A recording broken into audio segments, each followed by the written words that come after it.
ভগবান যাকে প্রাণের থেকেও বেশি, জীবনের থেকেও বেশি ভালোবাসলো, যে আমার কৃষ্ণের প্রাণ, কৃষ্ণের জীবন, মানে সুদামার অঙ্গের আঘাত আমার কৃষ্ণের অঙ্গে লাগে, তাহলে কত বড় বন্ধু। কিন্তু এই বন্ধুটাকে কি তার পরিচয়, যার জন্য ভগবানের এত ত্যাগ, আজকে আমরা জানবো।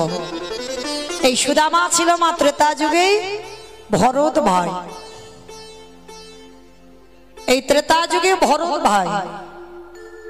একটা কথা মনে রাখবে বাবা, সবাই আমরা বেশিরভাগ ভক্তরা জানি আমার রামকে বেশি লক্ষণ ভালোবাসে। কেন না, রাম 14 বছর বনবাসী হলো, তার সঙ্গে সঙ্গে লক্ষণও 14 বছর বনবাসে গেল। তাহলে এরকম ভাই জগতে বড় দুর্লভ। তাহলে রামকে সব থেকে লক্ষণ বেশি ভালোবাসে, কিন্তু মা লক্ষণ বেশি ভালোবাসে না, লক্ষণের থেকে হাজারো গুণে বেশি আমার ভরত ভাই ভালোবাসে। এই ভরত ভাইয়ের প্রেমটা কেমন জানো, ভরতের ভালোবাসাটা কেমন। এখানে বাবা যদি কেউ ভাইয়ে ভাইয়ে লড়াই চলে, ভাইয়ে ভাইয়ে বিচ্ছেদ হয়, ভাইয়ে ভাইয়ে এতটুকু জায়গা জমি নিয়ে যদি লাঠালাঠি হয়, আমার এই কথাটা শ্রবণ করার পর আমার বিশ্বাস অবশ্যই তার চেতনা ফিরবে। ভাই যদি হতে হয় এরকম ভাই হয়, তবে জড় জগতে বাবা হঠাৎই হয় না এরকম ভাই। এখন তো জড় জগতে বাবা একটুখানি জায়গার জন্য লাঠালাঠি হয়, খুনোখুনি হয়, মারামারি হয়। শুধু খুনোখুনি মারামারি নয়, একেবারে থানা পুলিশও হয়, মামলা পর্যন্ত চলে ভাই ভাই। শুধু মামলা চলে না বাবা, পাঁচিল তুলে দেওয়া হয়, আর এক ভাই আর এক ভাইয়ের মুখ দেখতে চায় না। কিন্তু এদের ভাই বলে না, এদের কোনোদিন ভাই বলে না। ভাই তো তাদেরকে বলবে এই ভরতের চরিত্র শ্রবণ করে। এই ভরত ভাই যে কিনা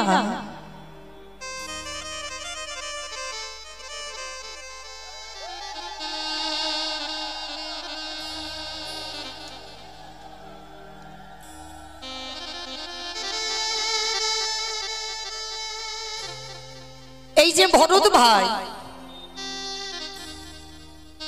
যে কিনা রামকে এতটাই ভালোবাসতো, কিন্তু মা রাম যখন বনবাসী হয় তখন বলেন তো ভরত কোথায় ছিল? ভরত কোথায় ছিল? মামার বাড়ি। বেশ, মামার বাড়ি ছিল। আর মামার বাড়ি থেকে ফিরে এসে যখন জিজ্ঞেস করলো মন্থরা, মানে কইকেয়ী মার দাসী, মন্থরা আমার জ্যেষ্ঠ দাদা কোথায়? মন্থরা এক বাক্যে বলেছিল সে পিতৃসত্য পালনার্থে কইকেয়ী মার কথা রাখতে বনবাস।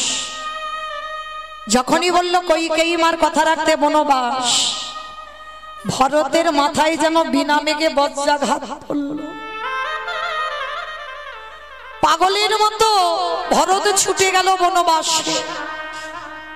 রামচন্দ্র যেখানে দাঁড়িয়ে আছে বাবা, রামচন্দ্রকে দেখে ষষ্ঠাঙ্গে দণ্ডবত প্রণাম। রামচন্দ্র দেখে বলেছিল, ভাই তুই কি বাড়িতে খবর পাসনি? 14 বছর না হলে তো আমি অযোধ্যায় ফিরব না, তাই তুই চলে যা। কেন এসেছিস? আর তুই বললে তো আমি যেতে পারবো না অযোধ্যায়। কথাটা শোনার পরে ভরত বলছে, দাদা যে মার কথা রাখতে বনবাসী হয়, যে বাবার কথা রাখতে বনবাসী হয়, সে কি কোনোদিন একটা ভাইয়ের কথা শুনে অযোধ্যায়?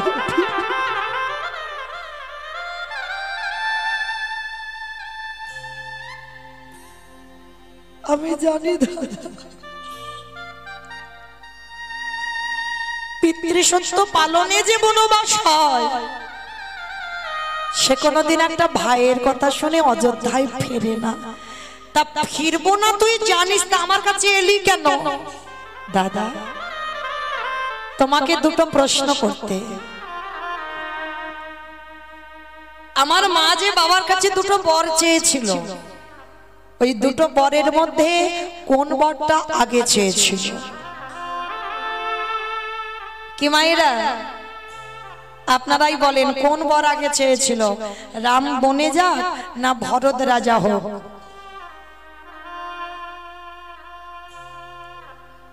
ভরত বনে যাক না রাম রাজা হোক, কোনটা? হরি বল। রামচন্দ্র বনবাসী হবে আর ভরত নাকি রাজা হবে, এই দুটোর মধ্যে কোনটা আগে চেয়েছিল?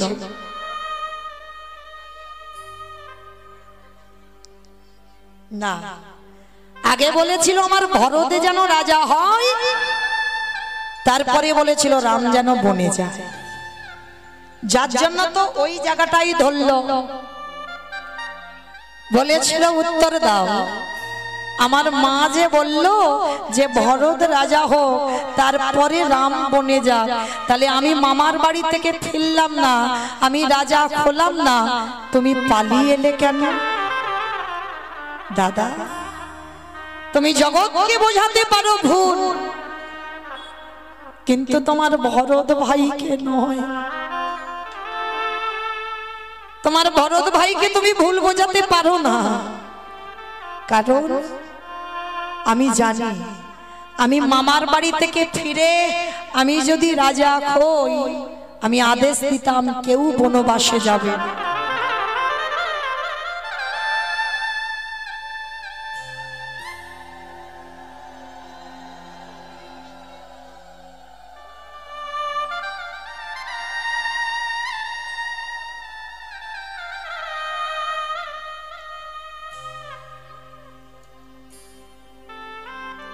निताई गौर कृष्ण प्रेमानंदी हरि बोल हरि बोल हरि बोल हरि बोल।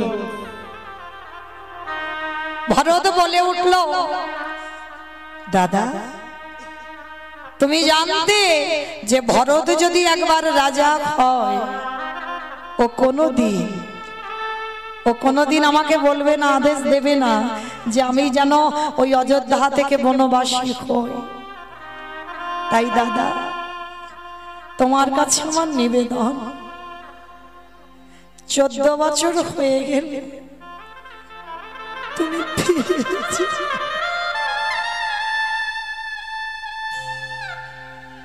14 বছর হয়ে গেলে তুমি ফিরে যেও। আর 14 বছর পরে যদি এক বেলা বয়ে যায়, গিয়ে দেখবে তোমার ভরতের মরা দেহটা পড়ে আছে।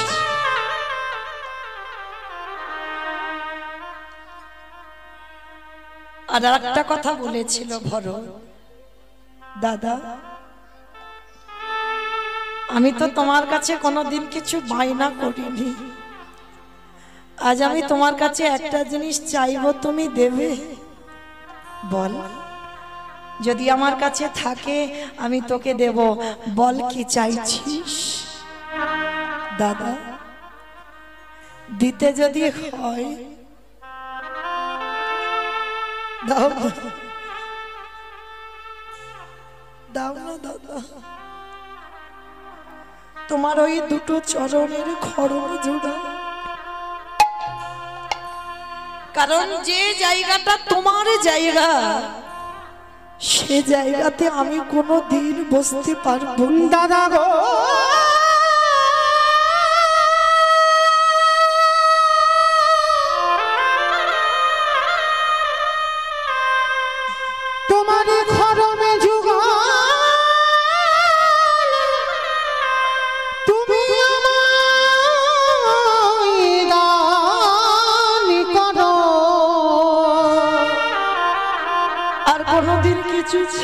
আমি আর তো কিছু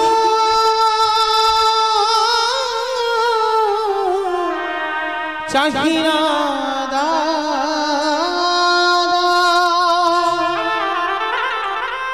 সিংহাসনে তোমার খড়ম রেখে আর আমি ধুলার পরে বসে তোমার ওই খড়ম যুগল আমি সেবা করব। সেদিন আমার রামচন্দ্র কেঁদে বলল, ভাই রে আজ আমি তোরে দাদা, তুই আমার ভাই হলি বটে,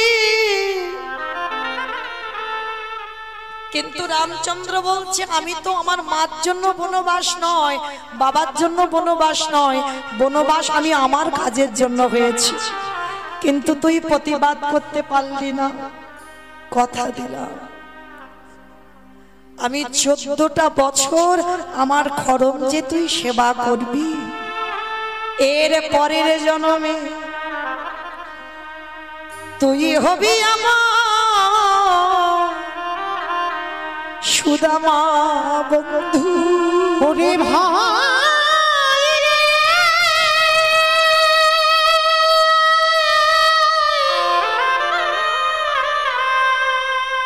ওরে প্রতিজ্ঞা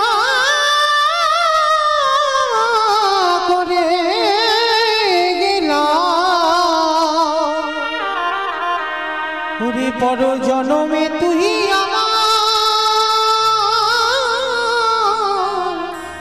বন্ধু হয়ে আসিবি, পরের জন্মে তুই হবি আমার বন্ধু সুদামা। সেদিন আমি ব্রজেন্দ্র নন্দন কৃষ্ণ হব, সেদিন আর ভাই ভাই নয়, যেদিন তুই সুদামা হবি, যেদিন আমি কৃষ্ণ হব, যেদিনে দ্বারকায় তুই যাবি আমার কাছে। আমি কথা দিলাম এই যে 14 বছর আমি রামচন্দ্র আমার খরম তুই সেবা করলি, আমি তোর কাছে ঋণী হয়ে গেলাম। যেদিন সুদামা হয়ে দ্বারকায় যাবি, কথা দিলাম আমি নিজের হাতে তোর চরণ যুগল ধোবাবো, শুধু ধোবাবো না, তোর চরণ যুগলের চরণ ধোবাও তো করা যায়। আমি তোর বন্ধু কৃষ্ণ হয়ে পান করিব। ওরে ভাই তাই গৌর প্রেমানন্দে হইল, যেদিন বন্ধু হয়ে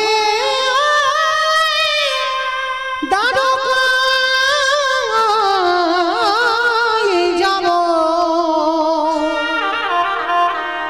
সেদিন সকলের ঋণী আমি পরিশোধ করি। কথা দিলাম সেদিন আমি তোর ঋণ শোধ করে দেব। সেই ভরত ভাই আজকে দাপরেতে কৃষ্ণ অবতারে সুদামা বন্ধু হয়েছে। তো আজকের বন্ধুরা সবাই গেছে মা গোষ্ঠে গোচরণ করবে, খেলা খেলবে। কি খেলা হবে না? বিনোদ খেলা। মা বিনোদ খেলার কথা অর্থ হচ্ছে নূতন। ভগবান আজকের একটা নতুন খেলা খেলবে। কি খেলা না? কাঁধে চড়া আর কাঁধে করা। কে কাঁধে চড়বে আর কে কাঁধে করবে? বন্ধুরা সবাই বলছে কানাই তুই রোজ চোর হোস, তুই চোর হবে। আমার গোবিন্দ বলছে না, রোজ রোজ আমি চোর হই, কিন্তু আজকে চোর হব না। আজকে তোদের মধ্যে একজন কেউ চোর হ না বন্ধু। ভগবান চোর হবে না। সবাই বলছে কেউ চোর হবে না, তাহলে কি হবে? বলে শোন একটা কথা আছে। কি কথা না? শোন, যতজন বন্ধু আছি ততগুলো পাতা আনবো, আর তার ভিতরে একটা পাতা ছিদ্র করে দেব, আর ওই ছেঁড়া পাতাটা যার ভাগ্যে পড়বে সেই হবে আজকের খেলায় চোর।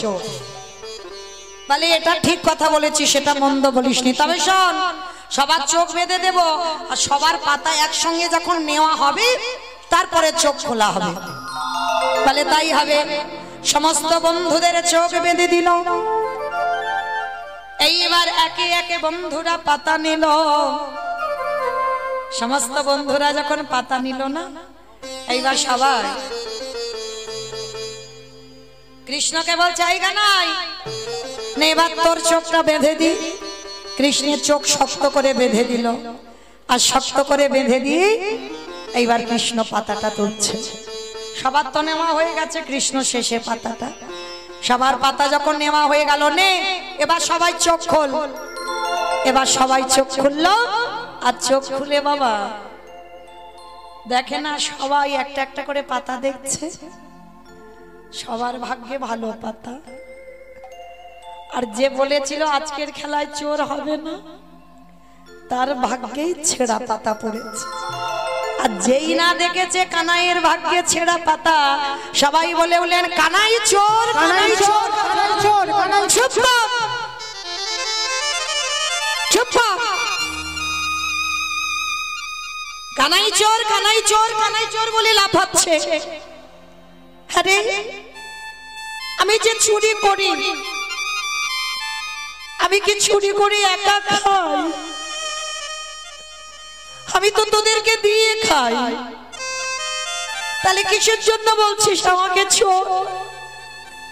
বৃন্দাবনে সবাই আমায় বলে আমি ননি ছোড়া, সবাই বলে আমায় ক্ষীর ছোড়া, সবাই বলে আমায় মাখন ছোড়া। আমি কোনোদিন প্রতিবাদ করি না। বৃন্দাবনে তোদেরকে কেউ চোর বলে না, সবাই আমায় চোর বলে। কিন্তু আমি চুরি করি শুধুমাত্র তোদের খাবার জন্য। কারণ আমার মা তো নবলক্ষ ধেনু দহন করে ক্ষীর ননি রাখে, আমার তো কিছু অসুবিধা নেই খাবার, শুধু তোদের জন্য চুরি করি। আর আজকের একটু খেলায় চোর হয়েছি বলে চোর চোর বলে চেঁচাচ্ছে। ঠিক আছে, আমার কাঁধে চড়বি তো? আয়, কি আমার কাঁধে উঠবি? আগে আয়। এই জায়গাটা ভালো করে বুঝবেন বাবা। আমার ভগবান তো বলেছিল আজকের খেলায় চোর হবে না। তাহলে ভগবানের ইচ্ছাতে যদি জগৎ চলে, তিনি যদি ইচ্ছাময় হয়, তিনি যদি কৃপাময় হয়, বিশ্ব ব্রহ্মাণ্ড যদি যার ইঙ্গিতে চলে, সেই ভগবান কি পারলে পারত না যে আজকের খেলায় আমি চোর হব না? ওই ছেঁড়া পাতাটা কারোর ভাগে দিয়ে দিতে পারতো না বাবা? খুব পারতো। তাহলে দিল না কেন? ভগবান আজকে এক কাজে দুটো কাজ করে নেবে। কিরকম? খেলা খেলা হবে, আর ওর ভিতরে আর একটা কাজ হবে। কি কাজ জানো? ভক্তরে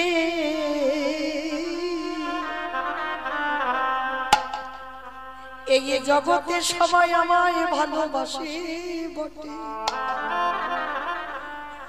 সবাই আমার চরণ ধুলা নেয় বটে, কিন্তু ভক্তরে আমার মনের বড় বাসনা, আমি ভক্ত চরণ ধুলা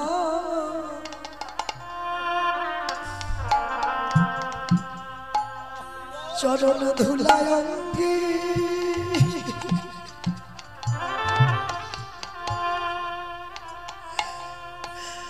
অঙ্গে মাখি।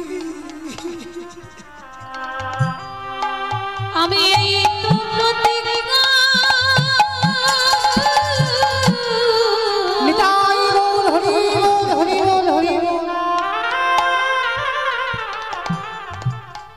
আমি এই প্রতিজ্ঞা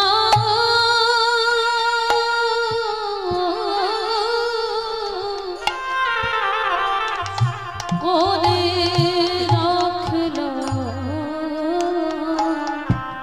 আমি যে ভক্ত পদ ধুলা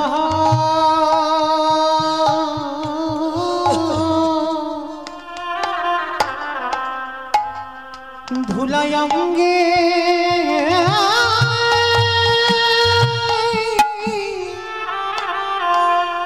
অঙ্গে মাখে, আমি যে ভক্ত বাবা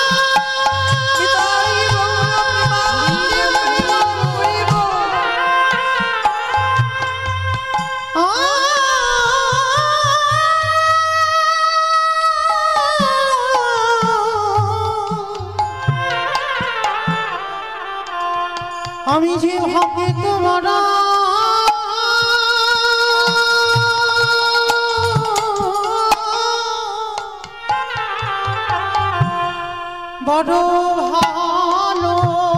ভালোবাসি তাই তো ভক্ত পদ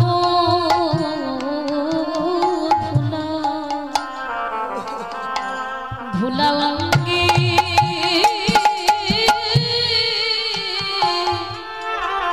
অঙ্গে মাখি ও মায়েরা দেখো কেমন ভক্ত আর কেমন ভগবান ওই ভক্ত পদ ধুলায় অঙ্গে মাগবার লাগি ওই ভক্ত পদ ধুলা অঙ্গে মাখিবার লাগি ও গো আমারে আমারে ভগবান দেখো কেমন আজ খেলায় চোর সেজেছে কেন আজকের খেলার পণ ছিল কাঁধে চড়াই আর কাঁধে কড়া আমার ভগবান কৃষ্ণ যখন চোর হলো সমস্ত বন্ধুদের কৃষ্ণ কাঁধে চড়াবে আরে এইবারে কৃষ্ণ যখন বন্ধুদের কাঁধে নেবে আমার কাঁধে যদি ভক্ত বসে বন্ধু যদি কাঁধে বসে তাহলে মা তার দুটো পা কোথায় পড়বে বলি আরে তো চলো ছাড়িব না রঙা চরণে নিতাই গৌর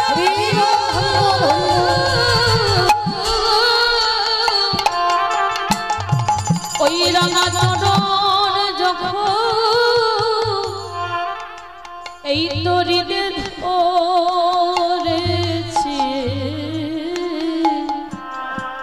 আমি আর তো চরণে ছাড়ব না গো আজ ভক্ত কাঁদে আর ভগবান কাঁদে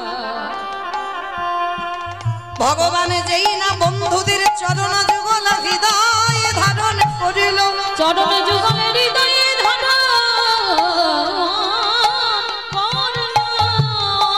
আমার ভগবানের চোখের জল একটা একটা করে বন্ধুদের পায়ে পড়ছে বন্ধুরা বাৎসল্য প্রেম হরিবল বন্ধুরা সখ্য প্রেমে বলল বন্ধুরে এই কানাই তোর কষ্ট হচ্ছে না আর কষ্ট হচ্ছে বলে বলতে পারছিস না তুই আমাদের চরণ দুটো ধরে কাঁদছিস এরা তো বাবা সোজা সরল ছেলে গোয়ালা জাতি বলছে কৃষ্ণের কষ্ট হচ্ছে বলে খেলায় কাঁদছে ভগবান মনে মনে বলে বন্ধুরে আমি কষ্টের জন্য কাঁদি নাই তাহলে কেন কাঁদিলাম জানিস আমারে বহুদিনের আশা আজ যে খেলার মাঝে পুরাণ হয়ে গেল পুরাণ হয়ে গেল আমি অনেক দিন ধরে মনে মনে ভাবিলাম একদিন আমি ভক্ত চরণে হৃদয়ে ধরে কাঁদেব তাই সেই আশায় আজ আমার পূরণ হলো তাই তো বন্ধুরে তোদের চরণ ধরে আমি কেঁদে আমি যে ওই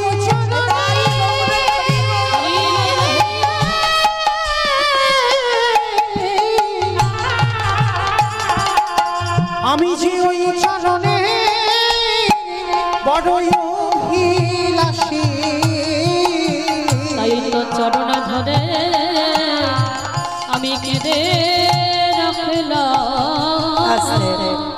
সবাই কাঁধে চড়ছে কিন্তু বাবা একজন বন্ধু কাঁধে চড়বে না কে না সুদামা ভগবান জোর করে বলছে এই, কেন কাঁধে চড়বি না বলে কানাই রে তুই তো হলি আমার জ্যেষ্ঠ দাদা রামচন্দ্র দূর ওটা তো সেই ত্রেতা যুগে ছিল এটা দাপর আমি তোর দাদা নয় তুই আমার ভাইও নয় আমরা দুইজনে হব বন্ধু বন্ধু আসন বন্ধু বন্ধু সম্পর্ক এমন একটা সম্পর্ক বাবা এখানে ছোট বড় বিচার হয় না মানে তুমি যদি আমার থেকে বয়সে অনেক বড় হও সম্পর্ক যদি তোমার সঙ্গে আমার বন্ধুত্ব থাকে তাহলে আমি ছোট হয়ে তোমাকে মারতে পারি আমি বকতে পারি, কেন? সম্পর্কের দিকে খেয়াল রাখতে হবে, আমাদের সম্পর্ক বন্ধু। তা শোন, ও আমরা যত ছোট বড় হই না কেন, আমরা তো বন্ধু। আয় তুই আমার কাঁধে আয় তো দেখি। এইবারে যেই না কাঁধে এসেছে, আর যেই না কাঁধে উঠলো, ভগবান মনে মনে ভাবলো ভরদের 14 বছর আমার খরম নিজের হাতে সেবা করলি, তাই তো তোর চরণ যখন আমার বুকে পেলাম, আরে তো চরণ ছাড়ব না হে আমি আর তো নিতাই গৌর হরি বল। আমি যে ভক্ত চরণের হৃদয়ে ধরলাম, আর তো চরণ ছাড়ব না হে। এইভাবে দুই বন্ধু খেলা শেষ করে সন্ধ্যাবেলায় যে যার ঘরে ফিরল। ওমা, কিছুদিন পরে কৃষ্ণ বলরাম পাঠশালায় ভর্তি হয়েছে অবন্তী নগরে সন্দীপনী মনির আশ্রমে। আর এদিকে কৃষ্ণ যখনই পাঠশালায় গেছে, এদিকে সুদামা বাইনা ধরেছে, ওমা মা, ওমা আমিও পাঠশালায় যাব। না বাবা, তুই আমার একমাত্র ছেলে, তুই যদি চলে যাস আমি কাকে নিয়ে বাঁচবো বল? ওমা, তুমি কেন বুঝতে পারছো না? আমি পড়াশোনা না করে যদি বড় না হই, সমাজ আমাকে ভালো চোখে দেখবে না, আমাকে পড়াশোনা করতে হবে। ঠিক আছে বাবা, আর শোন, যাবি যা, আর যাবার সময় একটা নাম বলতে বলতে যাবি। কি নাম? জয় গুরু। আমাইরা গুরুচরণ আশ্রয় হয়েছে তো? যাদের যাদের হয়েছে একবার হাত দুটো তোলো। একটা কথা শুধু মনে রাখবেন, কৃষ্ণ রুষ্ট হলে গুরু রাখিতে পারে, আর গুরু রুষ্ট হলে কৃষ্ণ রাখিতে না। তাহলে গুরুর জায়গাটা কত উপরে, ভগবানের থেকে উপরে। তাহলে চলো দেখি সবাই একবার গুরু চরণ স্মরণ করবো সবাই। জয় গুরু, জয় গুরু, জয় গুরু জয়, তুমি গুরু মাতা পিতা, তুমি সর্বমা। গুরু জয় গুরু, জয় গুরু জয়, তুমি গুরু মাতা পিতা, তুমি সর্বমা। যেই নাম সেই কৃষ্ণ ভজ নিষ্ঠা করে, নামের সহিত আছে আপনি শ্রীহরি। জয় গুরু, জয় গুরু, জয় গুরু জয়, তুমি গুরু মাতা পিতা, তুমি সর্বমা। জয় গুরু, জয় গুরু, জয় গুরু জয়, তুমি গুরু মাতা পিতা, তুমি সর্বময়। সত্যতে নারায়ণ তাতিরা, তারপরেতে শ্রীকৃষ্ণ বলিতে ভগবান।